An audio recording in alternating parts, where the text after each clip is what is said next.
السلام علیکم۔ کراچی میں لرزہ خیز واقعہ کلفٹن کے تفریحی مقام پر اچانک کیا ہوا؟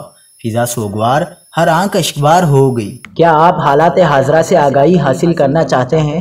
خبر کے پیچھے چھپے اصل حقائق جاننا چاہتے ہیں تو ابھی سبسکرائب کیجئے جلمل پاکستان کو اور ساتھ ہی گھنٹی کے نشان پر کلک کر دیں۔ آپ کو بتاتے چلیں کہ کراچی میں 17 سالہ نوجوان کلفٹن میں پلے لینڈ میں جھولے سے گر کر جاں بحق ہو گیا۔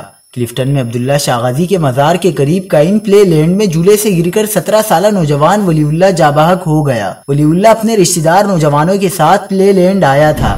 حادثے کے وقت وہاں موجود عملے نے بتایا کہ نوجوان کی غفلت کے باعث واقعہ پیش آیا۔ متوفی نوجوان چلتے جھولے میں سیفٹی لاک کھول کر کڑا ہونے کی کوشش کر رہا تھا، جس کے باعث وہ تیز رفتار جھولے سے باہر گر گیا۔ کراچی پولیس کے مطابق حادثے کے نتیجے میں جاں بحق ہونے والے نوجوان کی شناخت ولی اللہ کے نام سے ہوئی ہے، جو کوئٹہ کا رہائشی ہے اور اپنے دوستوں کے ساتھ پارک میں پکنک منانے آیا تھا۔ جاں بحق نوجوان کے رشتہ دار جائے حادثہ دیکھنے کے لیے آئے، اہل خانہ شدت غم سے نڈھال ہو گئے۔